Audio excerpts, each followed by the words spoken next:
Hey guys, John Rettinger from Techno Buffalo here with a review for you of the Samsung Mythic. This is going to run you $199 on a 2-year contract after rebates for AT&T Wireless. So let's talk about the good, and then we'll get to the bad, and then we'll get to a conclusion. So this is running Samsung's TouchWiz interface that I've demonstrated before in countless videos. What that means, it's got a widget bar across the left-hand side. You can drag those widgets right off onto your home screen. Now, as I've lamented in previous Samsung TouchWiz phone reviews, there's not enough screen real estate on the phone for all the widgets. They take up a lot of space. Well, Samsung's fixed that with the Mythic. They now give you access to 3 home screens. So you get much more space to put all of your widgets. And the functionality that you're getting with those widgets, saying widgets quite a bit, is what you'd expect. There's a Facebook one, there's a message one, there's a missed calls one, there's one for all your notifications, and then there's even one for your friends' birthdays. You're not getting functionality that's sort of new or anything that you're not used to. You're just getting that functionality in a new widget-based interface with 3 home screens. So one of the other good things about the device is the keyboard. The keyboard is quite easy to use. I've been a big fan of the TouchWiz-esque keyboards on other Samsung devices, and that holds true to the Mythic. It's very simple to use, and it actually works quite well. One of the other positives of the device is that it takes advantage of AT&T's new TV service, so you can watch mobile TV on the go.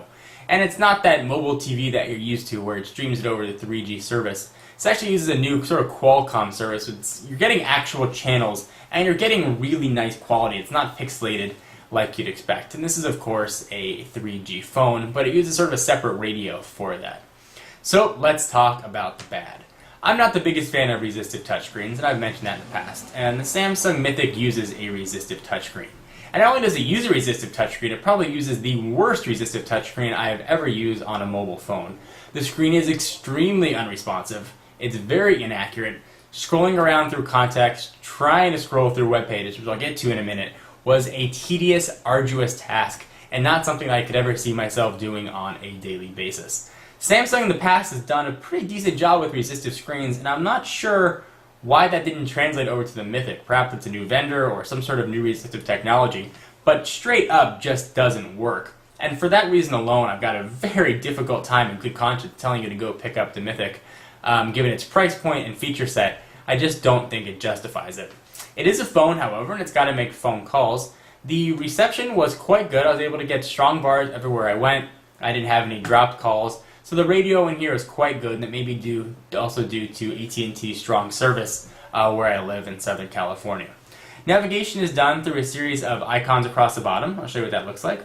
You've got your dial, your contacts, and your menu. And there's some new features here in the TouchWiz. You can control your menu a little bit more, and you can scroll around. You can see I got to push really hard in order to scroll. Just overall, it is not an enjoyable experience and not a phone that I can recommend to you, unfortunately. The HTML browser is barely functional, and it's barely functional because you can't move around on it due to the poor resistive touchscreen. So if I got to rank this on a 1 to 5 scale, it gets a 2. It only gets 2 stars because the call quality was quite good and the speakerphone was loud. Everything else, not very good. The 3.2 megapixel camera takes garbage pictures, even with autofocus and an LED flash. I'd put this one probably towards the bottom of your list. There's a lot better phones in AT&T's lineup, especially this holiday season. So anyway guys, hope you enjoyed. For exclusive content, check me out at Twitter, and for all your tech news, be sure to check out technobuffalo.com. I'm John Rettinger with a review of the Samsung Mythic, and I'll see you in the next video. Bye-bye.